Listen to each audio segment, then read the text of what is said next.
ఎప్పటి నుంచో తెలుసండి అందరికీ, కానీ ఎవరు కూడా బాధ్యతాయుతంగా ప్రవర్తించట్లేదు. కానీ మీకు రీసెంట్ లైవ్ ఎగ్జాంపుల్స్ కర్నూలులో జరిగిన యాక్సిడెంట్ తీసుకుంటే దానికి మేజర్ కారణము డ్రంక్ అండ్ డ్రైవ్ చేయడము. ఆ ఇద్దరు యువకులు చేసిన తప్పిదం వల్ల 19 మంది ప్రాణాలు గాల్లో కలిసిపోయాయి. వాళ్ళు ఎవరికి ఆ రైట్ లేదండి, పక్కన వాళ్ళ ప్రాణాలు తీసే రైట్ ఎవరికీ లేదు.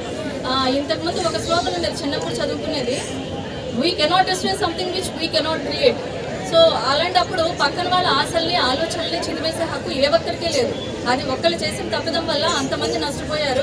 రోడ్డు ప్రమాదం అనేది ఆ ఒక్క మనిషి గురించి ఆలోచించకూడదండి. మనం ఒక మనిషి చనిపోవడం కాదు, ఒక కుటుంబం మొత్తం రోడ్డును పడిపోతుంది.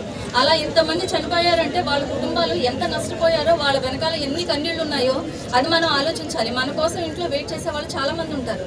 దయచేసి వాళ్ళ గురించి ఆలోచించి మీరు ఒక క్షణం బాధ్యతాయుతంగా ప్రవర్తించండి. ఇప్పుడు ఏదో అనారోగ్య కారణాల వల్ల చనిపోతే ఏదో అంతవరకే ప్రభుత్వం అనుకోవచ్చు, కానీ రోడ్డు ప్రమాదాల్లో ఒక్కళ్ళ నిర్లక్ష్యం వల్ల ఇంతమంది చనిపోవడం అన్నది ఘోరమైన తప్పిదము. అట్లాంటి వాటికి మాత్రం దయచేసి ఎవరూ పాల్పడొద్దు. యువకులందరికీ మేము ఇచ్చే సలహా ఒకటే, మా సూచనలు పాటించండి, లేదా మీ బంగారు భవిష్యత్తు మీరే నాశనం చేసుకున్నట్టు అవుతుంది.